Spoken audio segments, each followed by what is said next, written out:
मेरे प्यारे शेरनियों, स्वागत है आप सभी लोग के यहाँ से केमिस्ट्री का चैप्टर 2 यानी बिलियन, जिसको आप लोग सॉल्यूशन कहते हैं। आज इस वन वीडियो में आप लोग का पूरा यह क्लास समाप्त हो जाएगा, पूरा यह चैप्टर जो है ना आप लोग का एंड हो जाएगा और आप लोग का यह क्लास करने से आप लोग का ऑब्जेक्टिव सब्जेक्टिव सारा चीज आप लोग का क्लियर हो जाएगा। और आप लोग के लिए एक सुंदर सा लाइन है कि फौलाद की मूरत भी पिघल सकती है, फौलाद की मूरत भी पिघल सकती है और पत्थर से रसधार भी निकल सकती है। फौलाद की मूरत भी पिघल सकती है, पत्थर से रसधार भी निकल सकती है अगर इंसान अपनी औकात पर आ जाए। अगर इंसान अपनी औकात पर आ जाए तो मंजिल की भी उनकी औकात दिखा देते हैं। यहां से आप लोग के केमिस्ट्री का चैप्टर 2 का बिलियन का वन शॉट करेंगे, जिसमें आप लोग का यहां से पूरा कंबाइन यह वीडियो रहेगा, जिसमें आप लोग का पूरा अच्छे से मतलब type wise subjective, type wise notes आप लोग का पूरा तरह से यहां से कंप्लीट हो जाएगा। तो आप लोग यहां से तैयार रहेंगे और चीजों को ध्यान से सुनिएगा, समझिएगा। यह आप लोग के लिए बहुत इंपॉर्टेंट क्लास होने वाला है। आप लोगों को बिलियन में बहुत डर लगता है कि सर क्वेश्चन हमारा से बनेगा कि नहीं बनेगा, बस इस क्लास को देखना है और नोट्स आप लोगों को बना लेना है। वादा है आप लोगों से कि एग्जाम में 2 नंबर या आवे, 1 नंबर या आवे, चाहे 5 नंबर या आवे, आप लोग क्लास को पूरा जब देख लेंगे तो आप लोगों से बन जाएगा। यहां से चलिएगा बाबू लोग, हम लोग आगे चलते हैं। यदि आप लोग को यहां पर जो पढ़ा रहे हैं, यदि आप लोग को इसका पूरा पीडीएफ चाहिए, नोट्स चाहिए, ठीक है ना, तो आप लोग क्या करेंगे कि मात्र 300 रुपया में आप लोग इन 6 सब्जेक्ट का आप लोग नोट्स ले सकते हैं। आप लोग का लाइव क्लास का पीडीएफ जो पढ़ाते हैं यह रहेगा, चैप्टर वाइज ऑब्जेक्टिव सब्जेक्टिव और आप लोग का पैनल पीडीएफ नोट्स, ये सब आप लोग का इंक्लूड रहने वाला है। मात्र आप लोग का 300 में आप लोग का मिलेगा, जल्द से जल्द आप लोग ले लेंगे। यहां से हम लोग आगे चलते हैं। आप लोग पीडीएफ नोट्स कैसे लेना है, जाना है प्ले स्टोर पे, लिखना है स्टडी विथ डेडिकेशन, ठीक है ना। प्ले स्टोर पे आप लोगों को लिखना है स्टडी विथ डेडिकेशन बाबू लोग, ठीक है ना। और वहां जब आप लोग लिखेंगे ना तो वहां एगो हमारा एप्लीकेशन आएगा, उसको इंस्टॉल कर लेना है और वहां से आप लोगों को रजिस्ट्रेशन कर लेना है। कोई दिक्कत होगा तो 2 नंबर है, कॉन्टेक्ट आप लोग करिएगा। अब यहां से हम लोग आगे चलते हैं बाबू लोग, देखिएगा हम लोग का पहला यहां पर है, आप लोग देखिएगा ध्यान से बोला गया है, ठीक है ना। पहला आप लोग का बोला गया है कि बिलियन मेरे प्यारे साथियों किसे कहते हैं, व्हाट इज अ सॉल्यूशन, ठीक है। बताना है कि सॉल्यूशन हम लोग किसे कहते हैं। देखिएगा 2 या 2 से अधिक पदार्थों के समांगी मिश्रण को बिलियन कहते हैं। यानी 2 या 2 से मतलब अधिक ऐसा पदार्थ जिनका ऐसा मिश्रण हो, ठीक है ना, और वह मिश्रण हम लोग का समांगी होना चाहिए। यानी यह जो मिश्रण होगा ना, यह मिश्रण हम लोग का होमोजीनियस मिक्सचर होना चाहिए, याद रखिएगा। मतलब नॉर्मल नहीं, हम लोग को यहां से होमोजीनियस मिक्सचर होगा ना तो हम लोग उसे क्या कहेंगे, हम लोग कहेंगे बिलियन। तो बिलियन का परिभाषा आप लोग का यही है और एग्जाम में आप लोग का यह आता है तो आप लोग यहां से याद रखिएगा कि बिलियन हम लोग किसे कहते हैं। बिलियन में याद रखिएगा कि यदि यहां से बिलियन हो गया ना तो बिलियन में हम लोग का कम से कम, ठीक है ना, याद रखिएगा कम से कम जो अवयव रहेगा वह 2 रहेगा, समझ गए ना। कम से कम, ठीक है, कम से कम जो अवयव रहेगा बिलियन में वह हम लोग का 2 रहेगा। आप लोग यहां से याद रखिए कम से कम बिलियन में 2 अवयव रहेगा, मैक्सिमम कितना हो सकता है। अब उसके बाद यहां देखिएगा कि यदि मान लीजिए कि हम लोग दूध और पानी को मिलाते हैं तो यदि जिसकी संख्या ज्यादा है उसे विलायक कहते हैं और जिसकी संख्या कम है उसे हम लोग विलय कहते हैं। जैसे मान लीजिए बाबू लोग कि हमारा 1 बाल्टी पानी है, ठीक है ना, 1 बाल्टी पानी है और ओकरा में हम 100 ग्राम नमक डाल रहे हैं। तो जो 1 बाल्टी पानी है वह हमारा हो गया विलायक है और जो नमक डाल रहे हैं ना वह हो गया विलय। और नमक और पानी से जो हमारा मिक्सचर तैयार हो गया ना उसे हम लोग कहते हैं बिलियन। तो समझ में आ गया, बिलियन में 2 पार्ट होता है, याद रखिएगा। बिलियन जो होता है ना बाबू, आप लोग को यहां से याद रखना है कि जो आप लोग का यहां से हम बिलियन पढ़ा रहे हैं ना, इस बिलियन में आप लोग का 2 पार्ट होता है। एगो हमारा होता है बाबू लोग विलायक, ठीक है ना, विलायक, और एक आप लोग का होता है यहां से विलय। तो यह दोनों आप लोग को याद रखना है कि हम लोग का बिलियन में 2 पार्ट होता है, एगो विलायक और एगो विलय। विलायक होता है सबसे अधिक मात्रा वाला, याद रखिएगा, मतलब जिसका मात्रा अधिक रहेगा वह होता है, अधिक मात्रा वाला आप लोग का रहता है। और उसके बाद विलय जो होता है ना यह आप लोग का कम मात्रा वाला होता है, यानी जिसका मात्रा ज्यादा होगा वह विलायक, जिसका मात्रा कम होगा वह विलय होगा। और विलायक और विलय से जो बनेगा उसे हम लोग यहां से क्या कहेंगे, बिलियन कहेंगे। यहां से कंप्लीट इतना हो गया बाबू लोग। चलिएगा अब यही आप लोग का संपूर्ण यहां पर लिख दिए हैं, जरा ध्यान से आप लोग देखिएगा कि 2 पदार्थों से मिलकर बने विलयन को द्विअंगी विलयन और 3 पदार्थों से मिलकर बने विलयन को त्रिअंगी विलयन कहते हैं। यानी 2 पदार्थों से मिलकर जो विलयन तैयार होगा उसे कहेंगे द्विअंगी, और जो 3 पदार्थों से मिलकर बनेगा उसे कहेंगे त्रिअंगी। अब उसका देखिएगा, आगे चलते हैं 2 नंबर में। सामान्यतः समांगी मिश्रण में जो अवयव अधिक मात्रा में होता है उसे हम लोग विलायक कहते हैं, और जो अवयव कम मात्रा में होता है उसे विलय यानी सोल्यूट हम लोग कहते हैं। तो यह आप लोग का पूरा विलायक और विलय हो गया, और यहां से आप लोग पूरा विलयन का यह एक आप फॉर्मूला कह सकते हैं, ठीक है ना, कि विलयन का फॉर्मूला होता है हमारा विलय प्लस का हमारा विलायक होता है। तो विलयन का फॉर्मूला हमारा विलय प्लस विलायक आप लोगों को यह याद रखना है।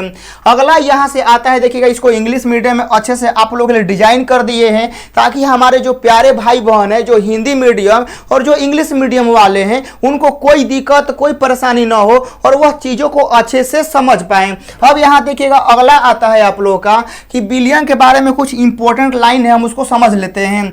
विलयन में विलय के कोणों का जो आकार रहता है ना वह आपका 10 के पावर -7 है 10 के पावर -8 सेंटीमीटर तक रहता है।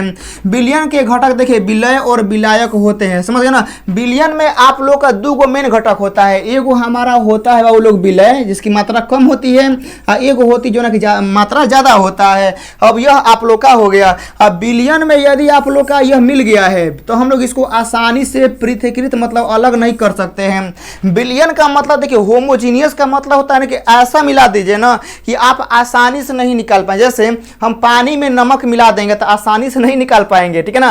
पानी में नमक मिल गया तो हम इसको आसानी से नहीं निकाल सकते हैं। अब उसको निकालने के लिए हमको क्या करना पड़ेगा, उसका पानी का वाष्पीकरण करना पड़ेगा, तब जाके नीचे हमारा नमक जमा हुआ मिलेगा। तो हम लोग का होमोजीनियस का मतलब यही होता है कि आप यदि पदार्थों को मिला दिए तो आप उन्हें आसानी से अलग नहीं कर पाए। समझ गए, ऐसा ना कि हम मिला दिए और फिर झट से अलग कर दिए, ऐसा नहीं होना चाहिए। यह आसानी से अलग होने वाला बात नहीं होना चाहिए। अब यहाँ से अगला आता है आप लोग का कि असंतृप्त विलयन हम लोग किसे कहते हैं। देखिएगा कि ऐसा विलयन जिसमें उसी ताप पर विलय पदार्थों की और अधिक मात्रा में घोला जा सके उसे असंतृप्त विलयन हम लोग कहते हैं। यहाँ से आप लोग को असंतृप्त विलयन में कोई आप लोग का दिक्कत नहीं होना चाहिए कि ऐसा विलयन ना जिसमें उसी ताप पर मतलब उसी टेम्परेचर पर विलय पदार्थ की और अधिक मात्रा हम लोग घोल सकते हैं तो उससे हो जाएगा असंतृप्त विलयन। मतलब और हम लोग घोल सकते हैं तो वो हो जाएगा असंतृप्त। असंतृप्त क्या होता है कि किसी विलय पदार्थ की वह अधिकतम मात्रा जो कि एक निश्चित ताप पर 100 ग्राम विलायक में घुल सके विलय पदार्थों की विलयता कहलाती है। इस प्रकार विलयन को संतृप्त विलयन हम लोग कहते हैं। यानी देखिएगा संतृप्त मतलब होता है कंप्लीट। जैसे आप लोग कोको कोला पीते हैं, ठीक है ना, कोको कोला पीते हैं चाहे स्प्राइट पीते हैं, तो आप लोग को जब मतलब पी के आप लोग भरपूर हो जाते हैं कि अब हमारा से नहीं स्प्राइट पिया जाएगा, वही होता है संतृप्त। संतृप्त मतलब होता है पूरा एकदम फुल कंप्लीट। तो वही आप लोग का यहाँ पर हो गया। लेकिन आप लोग को यहाँ से ये वाला विलयता का परिभाषा याद रखना है। यह विलयता का परिभाषा जो है ना आप लोग के लिए बहुत इंपॉर्टेंट है। बोला गया है किसी विलय पदार्थ की मतलब वह अधिकतम मात्रा जो एक निश्चित टेम्परेचर पर 100 ग्राम में, ठीक है ना, 100 ग्राम में विलायक जितना घुल जाएगा ना उसे हम लोग विलयता कहते हैं। विलयता आप लोग इसको याद रखिएगा। अब यहां से अगला आता है कि विलयन के सांद्रण को व्यक्त करने की विधि, ठीक है ना। विलयन का जो कॉन्सेंट्रेशन होता है उसको व्यक्त करने का विधि है। एगो द्रव्यमान प्रतिशत, आयतन प्रतिशत, द्रव्यमान आयतन प्रतिशत, 3 गो हम लोग का होता है। और यहां देखिएगा हम लोग का सबसे पहला आ गया द्रव्यमान प्रतिशत। द्रव्यमान प्रतिशत क्या होता है यह आप लोग के लिए बहुत इंपॉर्टेंट है, ध्यान सुनिएगा। किसी विलयन के 100 ग्राम में उपस्थित विलय के ग्रामों की मात्रा को द्रव्यमान प्रतिशत कहते हैं। यानी आप लोगों को इसको रट्टा नहीं मारना है कि द्रव्यमान प्रतिशत क्या होता है। देखिए द्रव्यमान, देखिए प्रतिशत का मतलब क्या होता है बाबू लोग, आप लोग ही सोचिए। प्रतिशत का मतलब आप लोग क्या जानते हैं पहले बताइए। प्रतिशत का मतलब होता है 100, यही ना। प्रतिशत का मतलब होता है हम लोग का 100। यानी द्रव्यमान का मतलब होता है द्रव्यमान। बाबू समझ गए। द्रव्यमान देखिए प्रतिशत का मतलब 100 कर लीजिए तो देखिए 100 ग्राम में, ठीक है ना, 100 ग्राम में देखिए किसी विलयन के, ठीक है ना, 100 ग्राम में उपस्थित विलय के ग्रामों की संख्या को हम लोग द्रव्यमान प्रतिशत कहते हैं। यानी 100 ग्राम में देखिए प्रतिशत मतलब 100 ग्राम में जितना आप विलायक घोल दें, सॉरी विलय घोल दे, ठीक है ना। 100 ग्राम में उपस्थित विलय के ग्राम हो, ठीक है ना। 100 ग्राम में जितना आप विलय मतलब जितना मात्रा आप लोग घोल दें वह होगा द्रव्यमान प्रतिशत। और इसका फॉर्मूला आप लोग देखिएगा कि द्रव्यमान प्रतिशत का फॉर्मूला होता है कि विलय का भार बटा में विलयन का भार, और यहाँ पर आप लोग का गुना 100 कर देना है। यह आप लोग का हो जाएगा द्रव्यमान प्रतिशत में। देखिएगा कि हम लोग का यहाँ पर भार है और यहाँ पर भार है, तो यह क्या होगा, टेम्परेचर पर डिपेंड नहीं करेगा, याद रखिएगा। क्योंकि इसमें भार है और भार टेम्परेचर पर डिपेंड नहीं करता है, तो यह टेम्परेचर से अप्रभावित रहेगा। अब यहाँ देखिएगा आ गया हम लोग का आयतन प्रतिशत, ठीक है। किसी बिलियन के देखिएगा प्रतिशत मतलब होता है 100, ठीक है ना, 100 होता है। लेकिन अब यहाँ बात यह आता है ना कि अब हम लोग का आयतन जो होता है ना केजी में नहीं होता, याद रखिएगा। द्रव्यमान जो होता है ना, जो मास होता है, वो केजी में होता है, चाहे ग्राम में होता है। लेकिन हम लोग का आयतन जो होता है ना केजी में ग्राम में नहीं होता है, आयतन हम लोग का ml में होता है। तो हम लोग यहाँ पर लगा देंगे 100 ml। अब परिभाषा वही कॉपी पेस्ट करना है द्रव्यमान वाला, कि किसी बिलियन के 100 ml में उपस्थित विलय के ml की संख्या को आयतन प्रतिशत कहते हैं। अब आयतन में क्या होता है कि विलय का आयतन बटा में विलयन का आयतन, खत्म कहानी।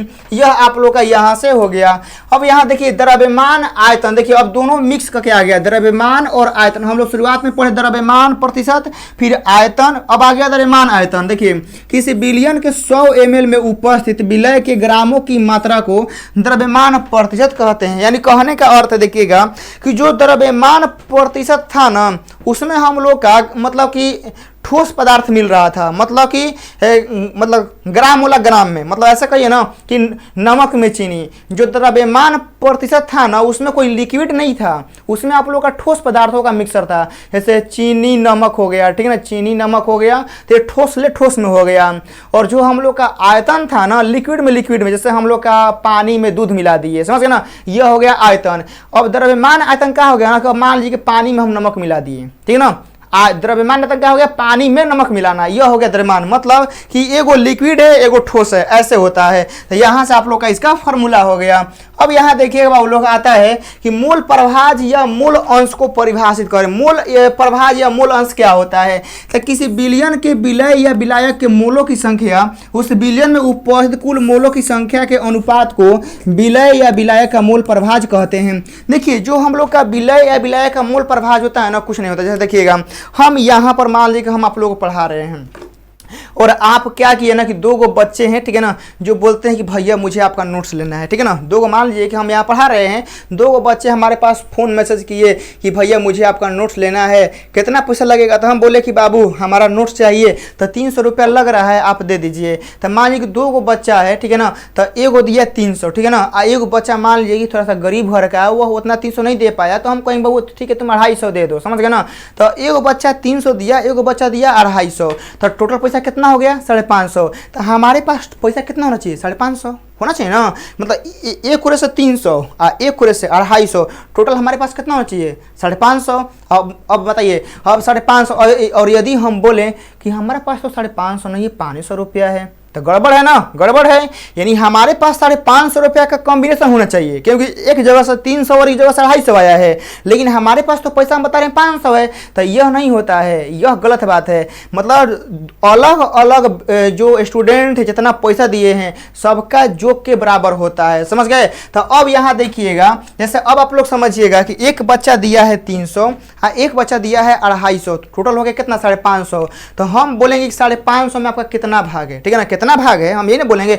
मूल प्रभाज का मतलब होता है कि कुल पैसा में आपका कितना भाग है। जैसे आप लोग देखिएगा, आप लोग जब मैच खेलने जाते हैं 10-11 खिलाड़ी को लेके जाते हैं, तो 10-11 खिलाड़ी में कोई 50 रुपया देता है, कोई 60 रुपया, कोई 100 रुपया देता है। तो देखिएगा जो पैसा ज्यादा देता है अंत में कहता है कि भाई पैसे ज्यादा हम दिए, कब पर हमारा हक है, वही आपका होता है मूल प्रभाज। जैसे मान लीजिए पैसा वाला एग्जाम्पल दिए कि हमारा एगो स्टूडेंट हमको पीडीएफ के लिए 300 रुपया दिया, एगो स्टूडेंट हमको, दूसरा का स्टूडेंट हमको 250 रुपया दिया, लेकिन टोटल जो पैसा होता है टोटल, ठीक है ना, यह तो हमारा 550 हो गया।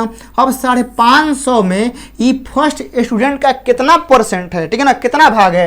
तो देखिए यदि हमको फर्स्ट स्टूडेंट का निकालना होगा ना, तो फर्स्ट स्टूडेंट को 300 ऊपर कर देंगे और नीचे हम यहाँ पर 500 कर देंगे, बस ऐसे ही हम लोग करना होता है। यदि हम लोग दूसरा का स्टूडेंट को निकालना होगा तो हम यहाँ से 250 बटा में 550 500 कर देंगे, यही तो हमारा मोल प्रभाज होता है। तो आप लोग टोटल तरह समझ गए होंगे। देखिए अवयव का मोल अंश निकालना नहीं चाहिए, मोल प्रभाज ना, तो अवयव के मोलों की संख्या, ठीक है ना, मतलब जिसका निकालना है उसके मोलों की संख्या जितना है उसका, और फिर मिश्रण के कुल मोलों की संख्या, कुल टोटल पैसा कितना है, बस हो गया। अब यहाँ से अगला परिभाषा हम लोग का आता है, देखिएगा इसमें आप लोग को हम लिखवा देते हैं अपने यहाँ पर, ठीक है ना, थोड़ा सा हम इसको अब हटा देते हैं, ठीक है ना, इसको हटा देते हैं। अब इसको हम अपने तरीका से आप लोगों को लिखवा देते हैं। यहाँ पर देखिएगा, यहाँ पर मेरे प्यारे साथियों ध्यान से आप लोग अपने कॉपी में लिख लीजिएगा कि विलय के कणों की संख्या, विलय की कणों की संख्या, ध्यान से आप लोग लिखते रहेंगे।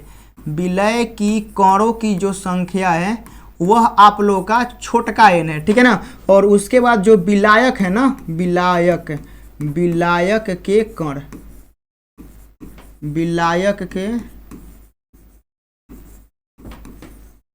कणों की जो संख्या है वो हमारा कैपिटल N है, ठीक है। तो यहाँ पर विलय की संख्या छोटका n हो गया, विलाय की संख्या बड़का n हो गया। तो अब यहाँ देखिए यदि विलय का मोल प्रभाज हम लोग निकालेंगे, समझ गए ना, विलय का, ठीक है ना, विलय का यदि हम लोग मोल प्रभाज हम लोग निकालते हैं तो ध्यान से आप लोग देखिएगा, यदि हम लोग विलय का मोल प्रभाज निकालेंगे तो विलय की कणों की संख्या n और नीचे हम लोग का हो जाएगा टोटल, समझ गए ना, यह हो गया। यदि हम लोग का मान लीजिए कि विलायक का निकालना है, समझ गए ना, क्या करना है बाबू लोग, हम लोग का विलायक का हम लोग का मोल प्रभाज निकालना है। तो यहाँ पर देखिएगा विलायक का जो हम लोग का मोल प्रभाज निकालना है तो यह हम कैपिटल N करेंगे क्योंकि विलायक के कणों की संख्या n है, और यहाँ पर हम लोग लिख देंगे टोटल। तो यह तो होता है, आप लोग इसको लिख लेंगे, समझ गए ना, यह आपका यहाँ से कंसेप्ट हो गया।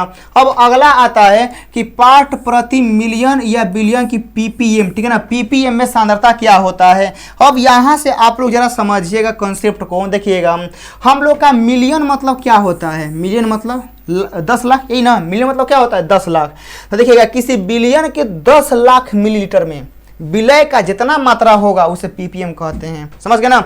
ऐसे हम लोग 100 ग्राम पे डिफाइंड किए, ठीक है ना, ऐसे हम लोग 100 ग्राम पे डिफाइंड किए तो द्रव्यमान प्रतिशत, आयतन प्रतिशत, द्रव्यमान आयतन प्रतिशत हम लोग का हो गया। अब वही हम लोग क्या करेंगे 10 लाख पे डिफाइंड करेंगे, समझ गए ना। ऐसे देखिएगा 10 लाख पे डिफाइंड करेंगे ना तो वह होता है ppm, यानी 10 लाख मिलीलीटर में जितना विलय का मात्रा होगा उसे हम लोग ppm कहते हैं। और ppm का फॉर्मूला आप लोगों के सामने है, विलय का भार बटा बिलियन का भार, और यहाँ 10 के पावर 6 मतलब 10 लाख, ठीक है ना, बस सिंपल कहानी है, बस चीजों को समझिए।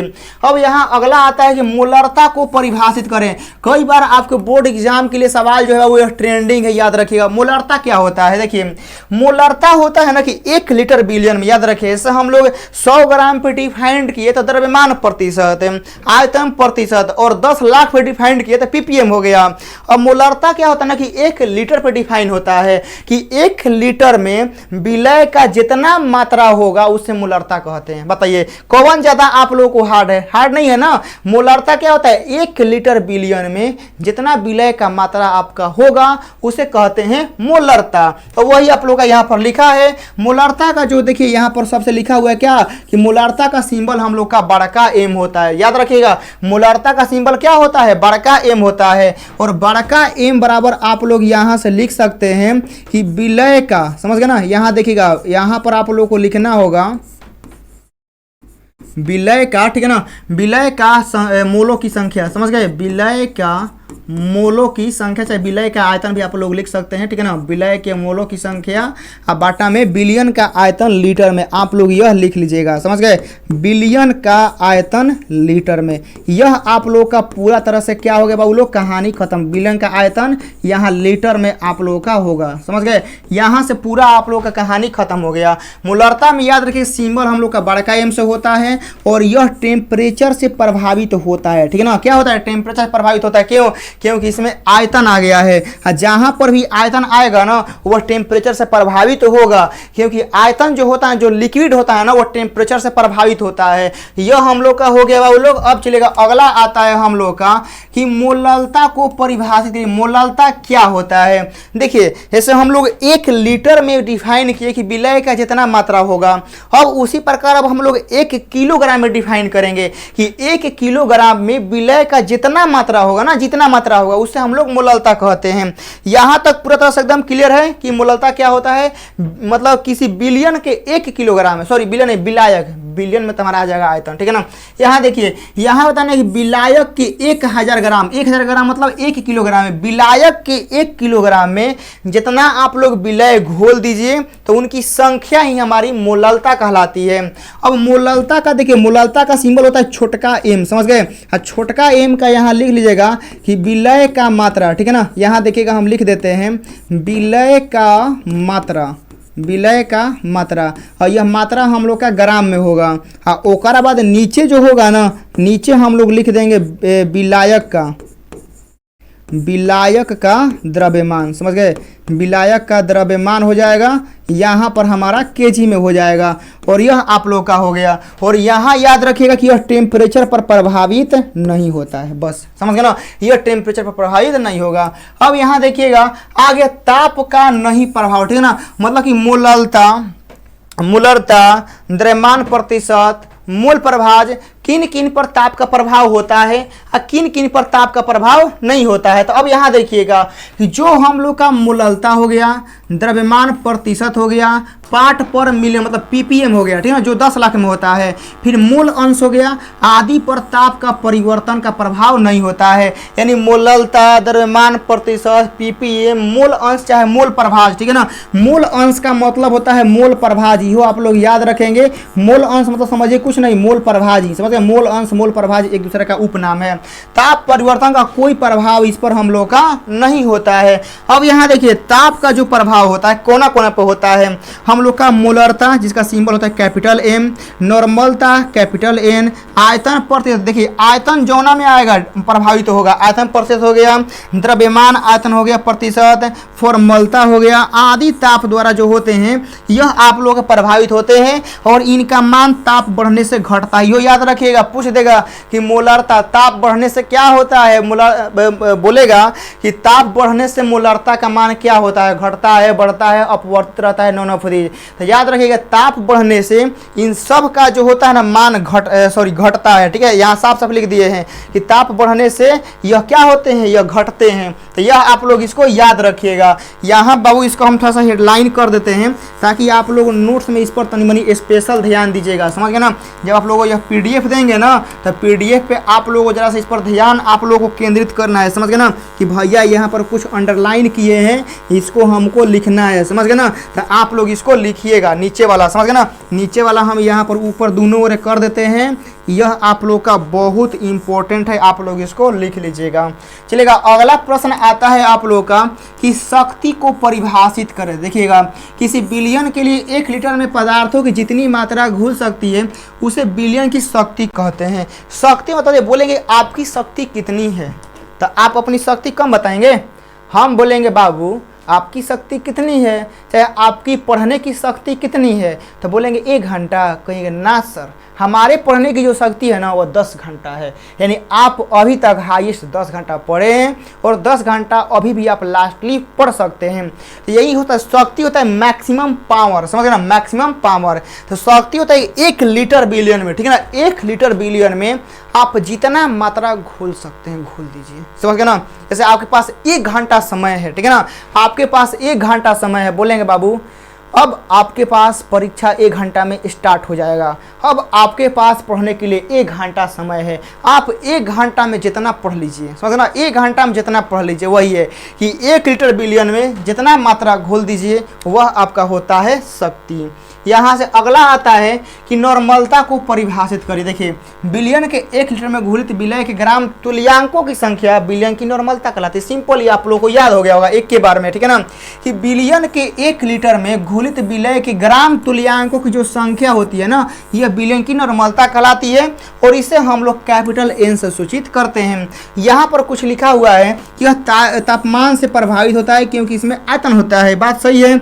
और इस बिलियन को x गुना तनु करने पर इसकी नॉर्मलता x गुना घटती है। याद रखिएगा, यदि बिलियन को हम लोग मान लीजिए 1 गुना 2 गुना 4 गुना तनु करेंगे ना तो नॉर्मलता उतना ही गुना से क्या होगा, घट जाएगा। अब यहाँ से अगला आता है आप लोग का कि फॉर्मलता को परिभाषित करिए, ठीक है। डिफाइन फॉर्मेलिटी, किसी बिलियन के प्रति लीटर में उपस्थित विलय के ग्राम भारों की संख्या को उसे बिलियन की फॉर्मलता कहते हैं।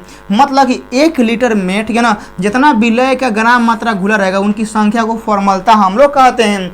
और फॉर्मलता ताप परिवर्तन के साथ बदलता है, क्योंकि इसमें हम लोग का लीटर आया हुआ है, लीटर। जहाँ पर आएगा लीटर वहाँ पर टेम्परेचर का प्रभाव होगा ही होगा। अब यहाँ देखिए बोला गया विलेयता क्या होता है। विलेयता का परिभाषा हम आप लोगों को पहले ही बता चुके हैं, लेकिन फिर यहाँ पर लाए हैं एक निश्चित ताप पर ठोस पदार्थों के मोलों की वह अधिकतम संख्या जो 1 लीटर बिलियन में घुल गई हो तो उसे पदार्थ की विलेयता हम लोग कहते हैं। विलेयता होती है मोल प्रति लीटर। विलेयता को आप लोग एक तरह से शक्ति भी कह सकते हैं, समझ गए ना। मतलब विलेयता में क्या होता है ना कि वो टेम्परेचर फिक्स होता है, मतलब कि एक निश्चित ताप पर, समझ गए ना, एक निश्चित ताप पर 1 लीटर बिलियन में आप जितना घोल दीजिए, ठीक है ना, तो वही आपका होता है विलेयता। विलेयता भी आप लोग का एक तरह से शक्ति भी आप लोग कह सकते हैं, कोई दिक्कत इसमें नहीं है। अब यहाँ देखिएगा किसी पदार्थ की विलेयता को प्रभावित करने वाले, ठीक है ना, मतलब निम्नलिखित बातों पर निर्भर करती है। जैसे आप लोग का विलय के प्रकृति पे, उसके बाद विलायक के प्रकृति पे, उसके बाद मेरे प्यारे साथियों टेम्परेचर पे और दाब पे। इन 4 चीज़ों पे क्या होती है, यह आपकी विलेयता जो है ना इन 4 चीज़ों पर डिपेंड करती है, जो कि आप लोग को यहाँ से इसको अच्छे से याद रखना है। अब यहाँ देखिएगा बोला गया है कि हेनरी नियम क्या है। बोला गया किसी गैस का वाष्प अवस्था में जो आंशिक दाब होता है ना उसे बिलियन के गैस के मूल प्रभाज के सीधा समानुपाती होता है। यानी हेनरी नियम आप लोग ऐसे कह सकते हैं कि जो हम लोग का आंशिक क्या बोला गया, किसी गैस के वाष्प अवस्था में उसका आंशिक दाब, हम मान लेते हैं कि आंशिक दाब जो है वह P है, तो हम आंशिक दाब को P मान लिए हैं, तो यह इसके मोल प्रभाज के सीधा समानुपाती होगा।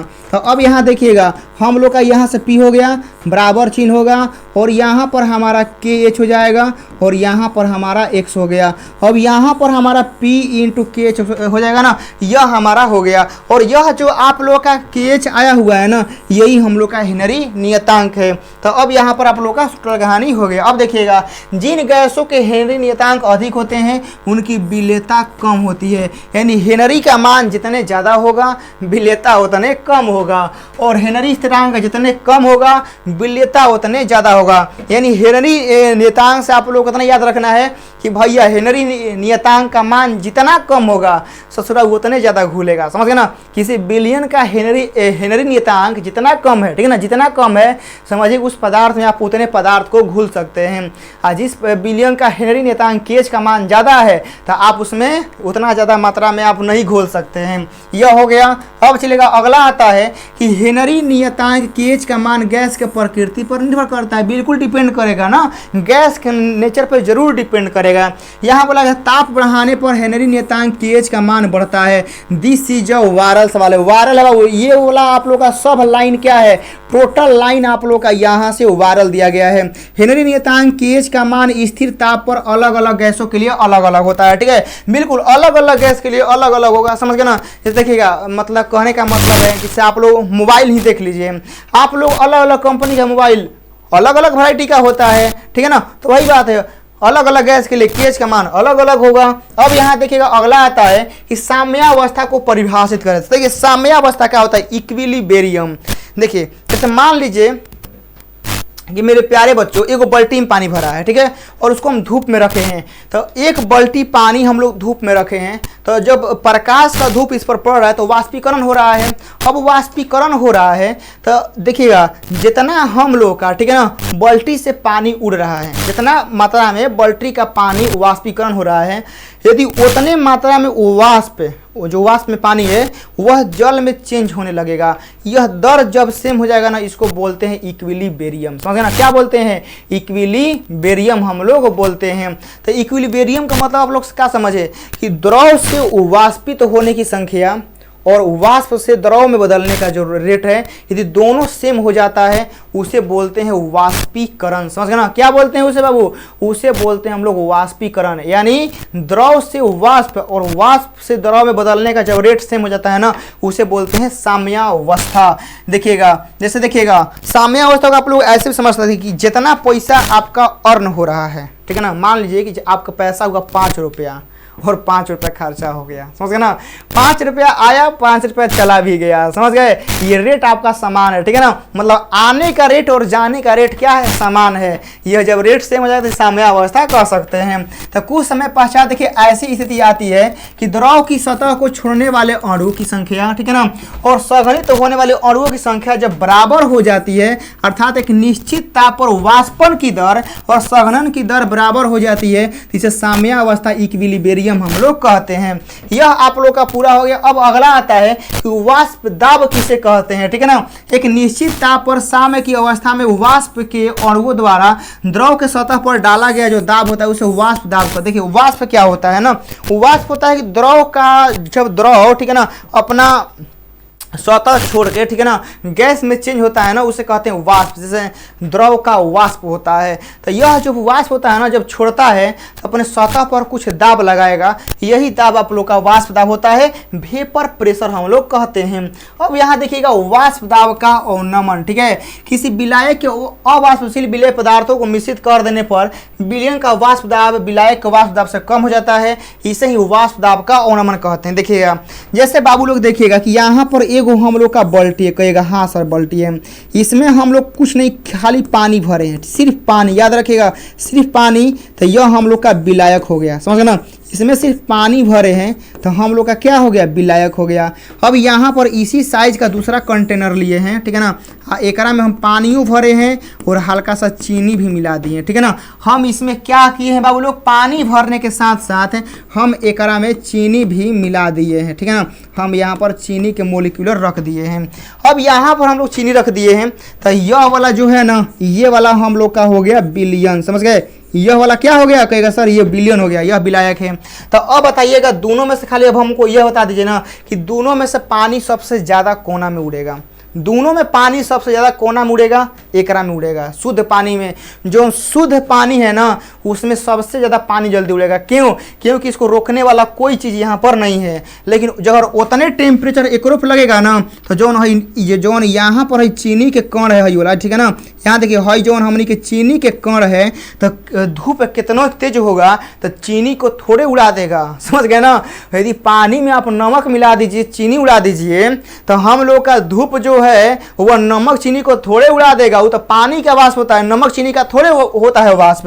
तो हई द्रव के सतह पर यहाँ पर क्या आ गया है, यहाँ पर चीनी के मोलिक्यूलर है, तो ये तो नहीं उड़ेगा ना, तो ये अपने जगह से वाष्पीकरण नहीं होने देगा। समझ गए ना, ये अपने जगह से क्या करेगा, वाष्पीकरण नहीं होने देगा, रोक देगा, नहीं जाने देगा। समझ गए ना।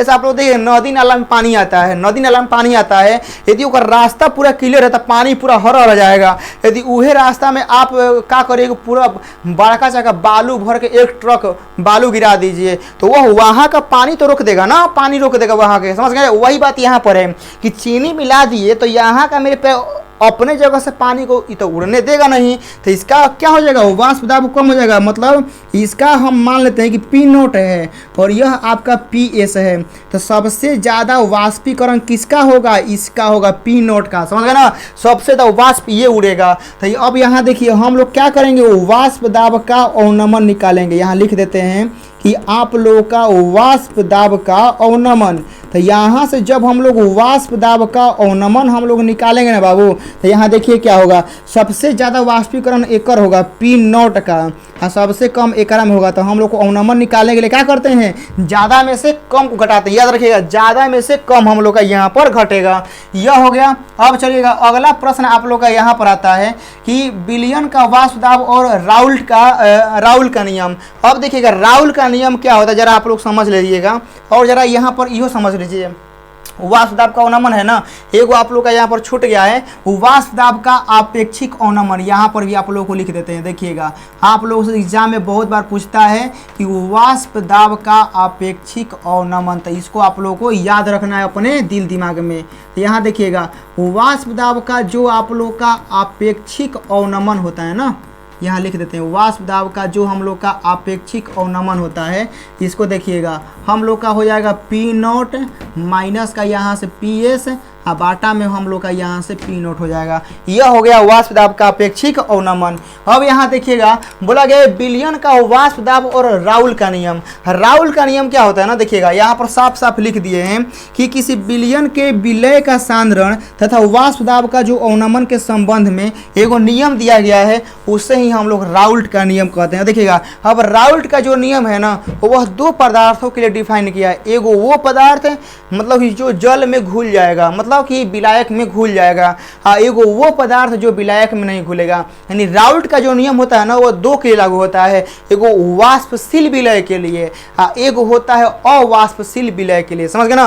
तो एगो क्या होता है बाबू लोग, एगो होता है वाष्पशील विलय के लिए, हाँ, एगो आप लोग का होता है अवाष्पशील हम लोग का विलय के लिए। अब यहाँ देखिएगा कि सबसे पहले आप लोग के लिए यहाँ पर वाष्पशील के लिए आप लोगों को समझ लेना है कि वाष्पशील के लिए क्या होता है। ठीक है ना, यहाँ लिख देते हैं कि आप लोग का जब वाष्पशील रहेगा तो आप लोगों को क्या करना है, ज़्यादा कुछ नहीं करना है। जो पूरा हम लोग का होता है ना, तो यहाँ पर सब का मतलब यहाँ पर आप लोग देखिएगा, एक मिनट,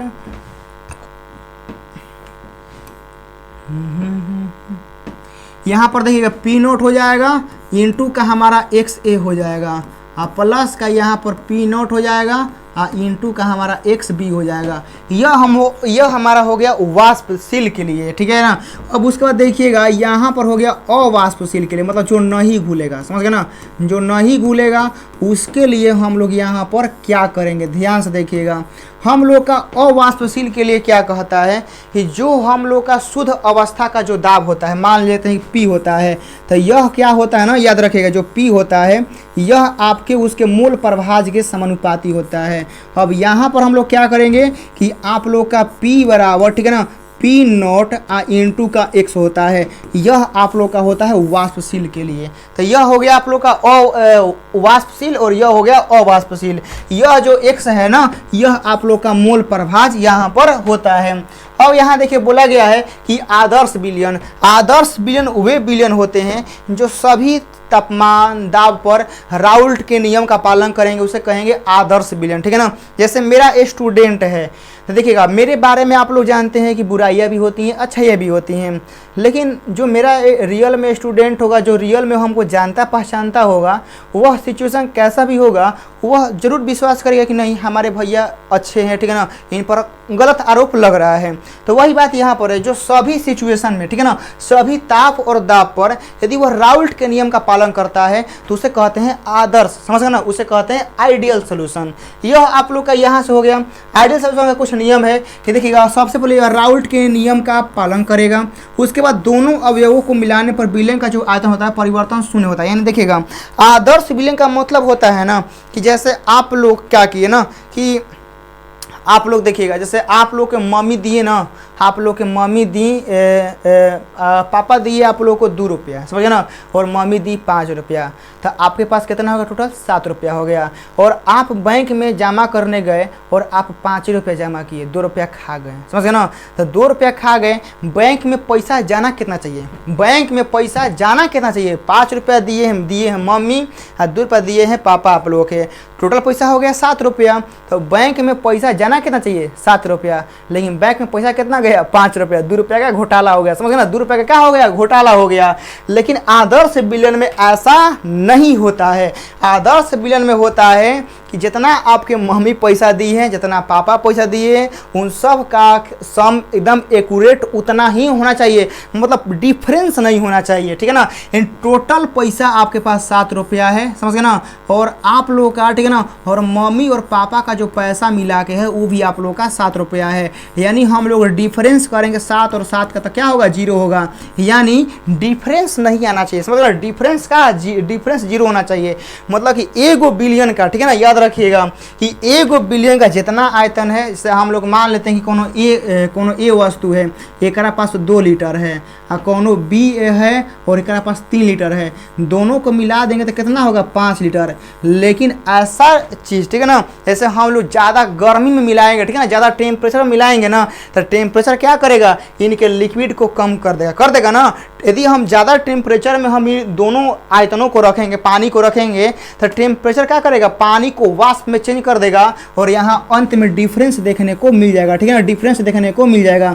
जैसे देखिएगा नहर से जितना पानी छोड़ाता है उतना पानी खेत में नहीं आता है, क्योंकि रास्ते में कुछ सोख लिया जाता है। सेंट्रल से पैसा चलेगा कि गाँव में लगाना है 10 करोड़, गाँव में आते आते 4 करोड़ हो जाएगा, तो बीच में 6 करोड़ गायब हो गया। तो सब अनादर्श है, लेकिन आदर्श वही होगा कि जो मतलब जितना यहाँ पर है जितना यहाँ पर है, दोनों का सम यहाँ पर होना चाहिए, बस डिफरेंस नहीं होना चाहिए, यह हो जाएगा आदर्श। दोनों अवयवों को मिलाने पर एंथैल्पी परिवर्तन सुनो, मतलब वही आयतन में जो परिवर्तन होता है वह नहीं होना चाहिए।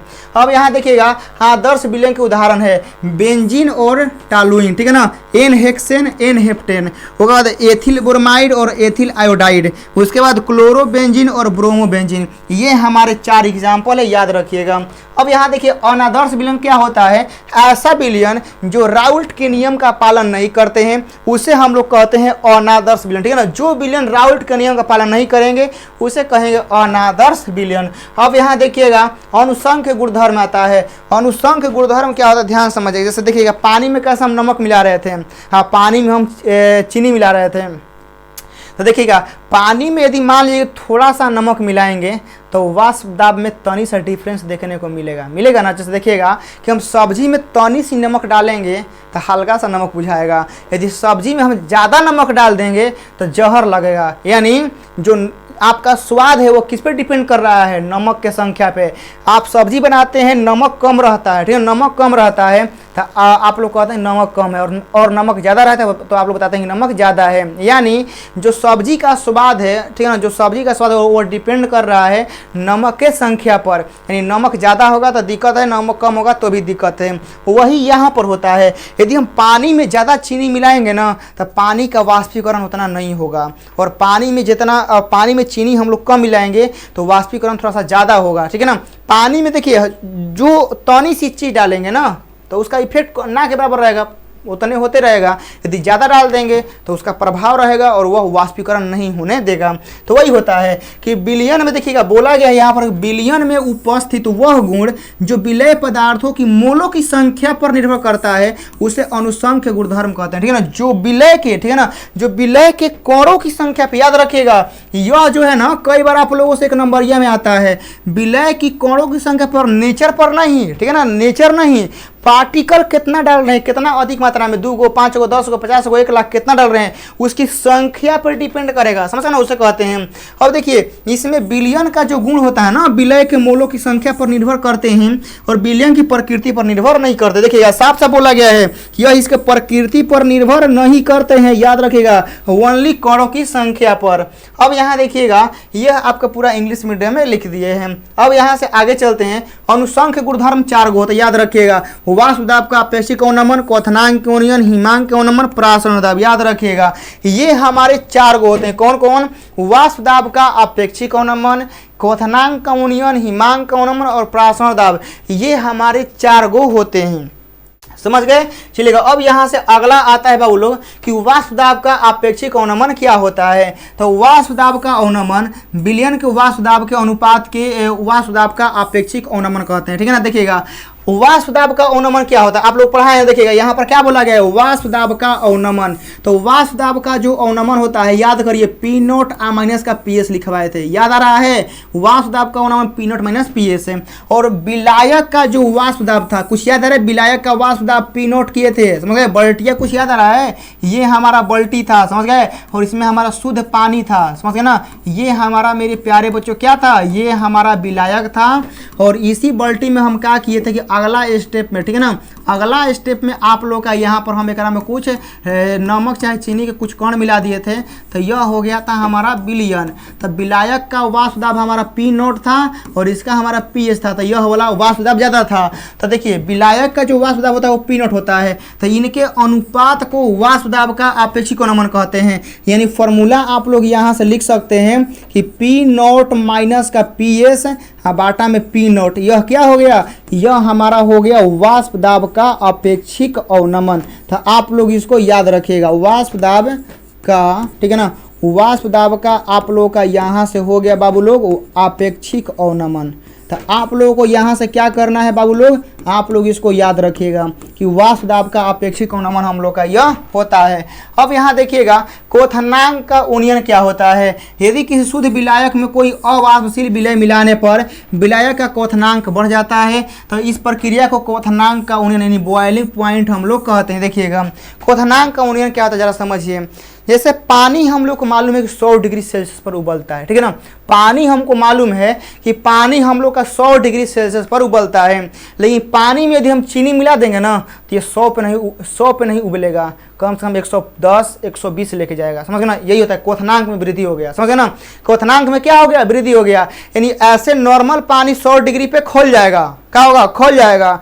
लेकिन यदि हम ओकरा में क्या करेंगे, चीनी मिला देंगे ना 100 डिग्री पर नहीं खोलेगा, कम से कम 110 120 लेगा टेम्परेचर। समझ गए, तब खोलेगा। यानी क्या हो गया, टेम्परेचर में वृद्धि हो गया, क्वथनांक में उन्नयन हो गया, बढ़ गया ससुरा। समझ गए, यही हो गया क्वथनांक का उन्नयन। समझ गए, और कुछ नहीं है। अब यहाँ देखिएगा हिमांक का उन्नमन क्या होता है। देखिए हम लोग का पानी मालूम है कि 0 डिग्री सेल्सियस पर जम जाता है, मालूम है ना कि जो हम लोग का पानी होता है यह आप लोग का 0 डिग्री सेल्सियस पर जम जाता है। लेकिन यदि पानी में हम नमक मिला दें, चाहे पानी में हम चीनी मिला दें, तो अब इस 0 डिग्री पर नहीं जमेगा, कम से -5 -10 -20 पे जाना पड़ेगा। समझ गए ना, तब जाके जमेगा। तो यह हो गया हिमांक का अवनमन। मतलब हिमांक का अवनमन 0 था, लेकिन ससुरा और ही कम हो गया। यही हो गया हिमांक का अवनमन। यह आप लोगों का पूरा हो गया। बाबू सब लिख दिए हैं, बस आप लोग समझा रहे हैं। पूरा PDF नोट्स आप लोग का रहेगा। विसरण क्या होता है, अणु अथवा आयन की अधिक सांद्रता के क्षेत्र से कम सांद्रता के क्षेत्र की ओर होने वाली गति को विसरण कहते हैं। यानी विसरण के बारे में समझिएगा कि जो अणु चाहे आयन रहते हैं ना, अधिक सांद्रता के क्षेत्र से कम सांद्रता के क्षेत्र की ओर गति करेंगे तो इसे कहते हैं विसरण। विसरण के लिए आप लोग एग्जाम्पल ले सकते हैं, हम लोग का मोमबत्ती आप लोग का हो गया।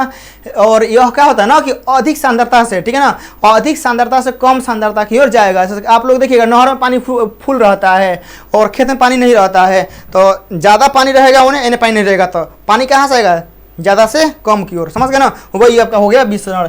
अब यहाँ देखिएगा हो गया अर्धपारगम झिल्ली क्या होता है। चाय बनाते हैं ना, चाय तो आप लोग दूध डालते हैं, तो दूध डालने से चाय थोड़े बनेगा, नहीं ना बनेगा। आप लोग चाय बनाने के लिए दूध डालेंगे, चाय पत्ती डालिएगा, चीनी डालिएगा।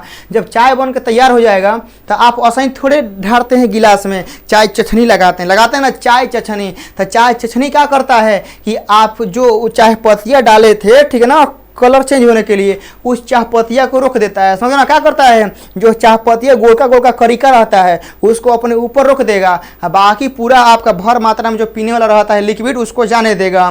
तो अर्धपारगम झिल्ली वही क्या है, चाय चछनी। समझ गए ना, मतलब जो चाय का कण है उसको रोक देगा, उसको नहीं जाने देगा, लेकिन बाकी सबको जाने देगा। जाओ भाई जाओ। समझ गए ना, वही यहाँ पर है कि वे झिल्लियाँ जो केवल विलायक के, देखिए केवल विलायक के अणुओं को अपने से होकर जाने देती हैं, उसे हम लोग क्या कहते हैं, अर्धपारगम झिल्ली। परंतु विलय के अणुओं को नहीं, इसे अर्धपारगम झिल्ली यानी सेमी पारविएबल मेम्ब्रेन हम लोग कहते हैं। अब यहाँ देखिएगा परासरण क्या होता है, वह प्रक्रिया जिससे विलायक के अणु कम सांद्रता से वाले विलयन से अधिक सांद्रता की ओर विलयन की ओर अर्धपारगम झिल्ली होकर जाते हैं, उसे हम लोग परासरण कहते हैं। देखिएगा कम सांद्रता से अधिक वाला की ओर जाएगा। मतलब देखिए विसरण में क्या होता है ना कि विसरण में अधिक सांद्रता से कम सांद्रता की ओर जाएगा। समझ गए, अधिक सांद्रता से कम सांद्रता की ओर जाएगा। लेकिन सोच रहे परासरण में क्या होता है, कम सांद्रता से अधिक की ओर जाएगा। समझा, मतलब जहाँ भीड़ है वही जाएगा। मतलब कि आप लोग का परासरण में क्या होगा, कम सांद्रता से आप लोग का अधिक सांद्रता की ओर जाएगा, और यह क्रिया आप लोग का अर्धपारगम झिल्ली से होकर स्वतः होता है। इससे हम लोग क्या कहते हैं, परासरण कहते हैं। इहो याद रखिएगा कि हम लोग के विसरण में कहीं झिल्ली उली का बात नहीं हुआ था। यहाँ पर कहीं झिल्ली, यहाँ आप लोग का विसरण का परिभाषा लिखवाए है ना, क्या उसमें झिल्ली लिखवाए कहीं नहीं। यानी हम लोग का विसरण में झिल्ली उली काम नहीं करेगा, लेकिन परासरण में झिल्ली काम करता है, अर्धपारगम झिल्ली से होगा। यह आप लोग का यहाँ पर हो गया, चलिएगा। अब यहाँ पर विसरण और परासरण में अंतर समझ लेते हैं। देखिएगा विसरण के लिए अर्धपारगम झिल्ली की आवश्यकता नहीं होती, अभी बोले हैं नहीं होता है, लेकिन परासरण क्रिया में अर्धपारगम झिल्ली की आवश्यकता होती है। विसरण में विलय तथा विलायक दोनों अणु भाग लेते हैं, लेकिन इसमें क्या होता है कि परासरण क्रिया में केवल विलायक के अणु भाग लेते हैं, ठीक है ना। यानी विसरण में क्या होगा ना कि हम लोग का विलायक और विलय दोनों भाग लेगा, लेकिन परासरण क्रिया में खाली विलायक लेता है। देखिए इसके अणु अधिक सांद्रता से के क्षेत्र से कम सांद्रता की ओर जाते हैं, ठीक है ना। परासरण विसरण में क्या होता है ना कि अधिक सांद्र से कम सांद्र की ओर जाएगा। लेकिन इसमें क्या होता है कि प्रासरण में जो विलायक होता है ना, विलायक का अणु होता है, कम सांद्रता के क्षेत्र से अधिक सांद्रता के क्षेत्र की ओर जाएगा, यह हम लोग का होता है। अब यहाँ देखिए विसरण द्रव और गैस दोनों में होता है। जो विसरण का क्रिया होता है ना, द्रव और गैस दोनों में हो जाएगा, और प्रासरण का क्रिया केवल विलयनों में होता है, बस याद रखिएगा।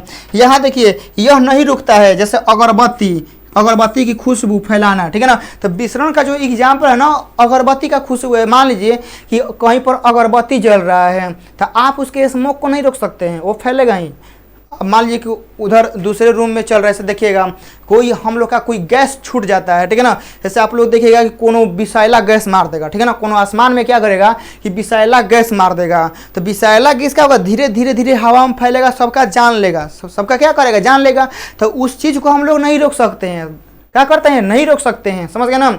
इसीलिए देखिएगा कि जब परमाणु बम किसी भी देश पर मारना होता है ना, तो अचानक नहीं मारा जाता है, पहले हवा का रुख देखा जाता है कि हवा का रुख कहाँ है, समझ गए ना, तब मारा जाता है। क्यों? क्योंकि मान लीजिए हम एटम बम मारें और हवा हमारे तरफ ही है, तो उसकी जो विषैली गैस है वो तो हमारे तरफ आएंगी, तो नुकसान तो उसको होगा, लेकिन नुकसान हमको भी कर देगा। इसीलिए परमाणु बम मारने के वक्त, ठीक है ना, एक बार जरूर चेक होता है कि हवा का रुख है, समझे ना। और हवा का रुख यदि अपने रहता तो हम लोग नहीं मारते हैं, कौन और एंगल से हम लोग मारेंगे, ठीक है ना, कि हमारे तरफ वह न आए। लेकिन याद रखिएगा अगरबत्ती का खुशबू जो है ना, उसको हम लोग नहीं फैलने से नहीं रोक सकते हैं, लेकिन हम लोग प्रासरण की क्रिया को रोक सकते हैं, ठीक है ना। याद रखिएगा प्रासरण के क्रिया को हम लोग क्या कर सकते हैं, रोक सकते हैं।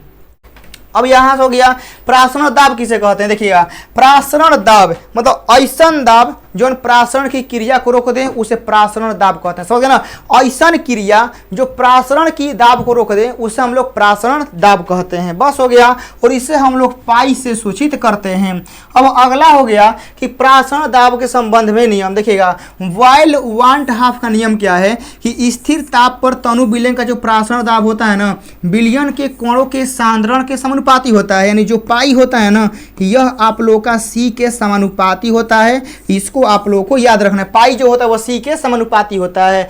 अब यहां देखिएगा चार्ल्स वांट हाफ का नियम क्या था कि नियत या स्थिर सांद्रता पर किसी विलयन का जो प्रासरण दाब है ना, वह परम ताप के विलय के समानुपाती होते हैं। जो हम लोग का प्रासरण दाब है ना, वह आप लोग का टेम्परेचर के समानुपाती होता है, यह आप लोग याद रखेंगे। यह हम लोग का दूगो हो गया। अब यहाँ देखिएगा वांट हाफ एवोगाड्रो का नियम क्या कहता है कि नियत या स्थिर सांद्रता पर किसी विलयन का जो प्रासरण दाब होता है ना, वह परम ताप विलय के समानुपाती होता है। मतलब कि प्रासरण दाब जो होता है ना, यह परम ताप विलय के समानुपाती होता है। आप लोग ऐसे कर सकते हैं, यह हो गया। अब यहाँ देखिएगा कि मेरे प्यारे साथियों, अब यहाँ से देखिएगा, अब यहाँ से कुछ हम रिजल्ट निकालेंगे। हम लोग का उधर देखिएगा, हम लोग का उधर चला एगो, ठीक है ना, कि पाई समानुपाती हम लोग का सी होता है, समीकरण 1 कर लेते हैं। यहाँ पर हम लोग का आई एगो आ गया पाई समानुपाती टी, एक का समीकरण 2 कर लेते हैं, ठीक है ना।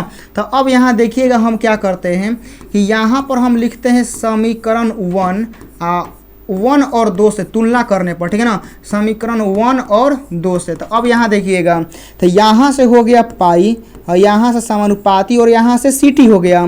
तो अब यहाँ देखिए पाई हो गया बराबर हो गया, यहाँ पर हम लोग का आर हो गया, सीटी हो गया।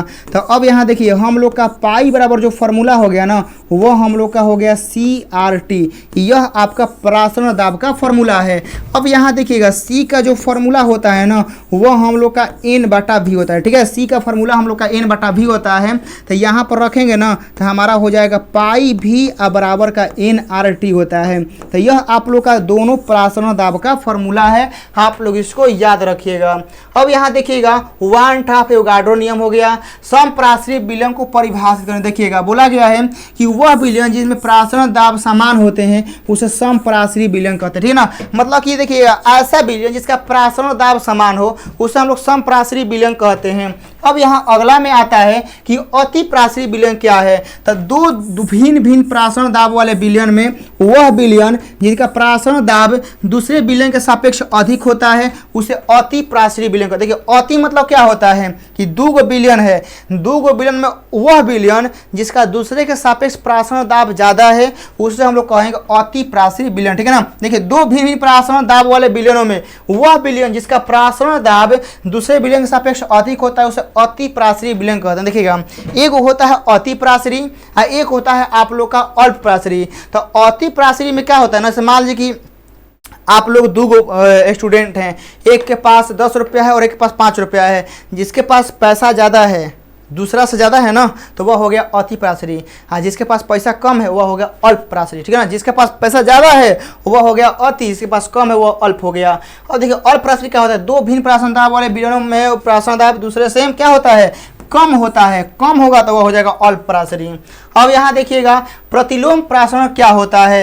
यदि विलयन पर उसके प्रासरण दाब से अधिक दाब लगाया जाता है तो अर्धपारगम झिल्ली के माध्यम से विलयन में विलायक का बहाव शुद्ध विलायक की ओर होने लगता है। इसे हम लोग प्रतिलोम कहते हैं। देखिएगा, जैसे होता है ना कि आप लोग ऐसे समझिए कि उल्टा काम करना, ठीक है ना, उल्टा काम करना। जैसे देखिएगा कि किसी मतलब ऐसे समझिए कि कोई मशीन है तो हम लोग उस पर इतना प्रेशर डालें, ठीक है ना, कि वह काम कर सकता है, लेकिन अब उससे ज़्यादा प्रेशर डालेंगे तो वो उल्टा काम करने लगेगा ना। वही होता है प्रतिलोम प्रासरण। मतलब देखिए, प्रासरण दाब क्या होता है कि जो प्रासरण की क्रिया को रोक दे। समझ गए ना, क्या होता है, प्रासरण क्रिया को रोक दें। लेकिन प्रतिलोम प्रासरण क्या होता है ना कि यदि हम जितना बाह्य दाब डालें और प्रासरण क्रिया को रोक दिया ना, यदि हम वगैरह से ज़्यादा दाब डालेंगे तो कहानी उल्टा रिवर्स कर देगा। समझ गए, क्या करेगा, उल्टा रिवर्स कर देगा। तो आप लोग ऐसे एक तरह समझिए बाबू, समझ गए ना, कि दोनों ओर पानी का लेयर है, ठीक है ना, मतलब इधर पानी का भी लेयर है और इधर पानी का लेयर है। ध्यान से देखिएगा, इधर भी पानी का लेयर है और इधर पानी का दोनों तरफ लेयर है।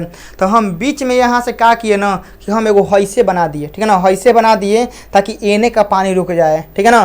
तो अब क्या करेंगे, हम ऐसा करेंगे कि दोनों का पानी का लेयर क्या हो जाए, सेम ऐसे हो जाएगा। दोनों का ऐसा करते हैं, पानी का लेयर सेम हो जाएगा।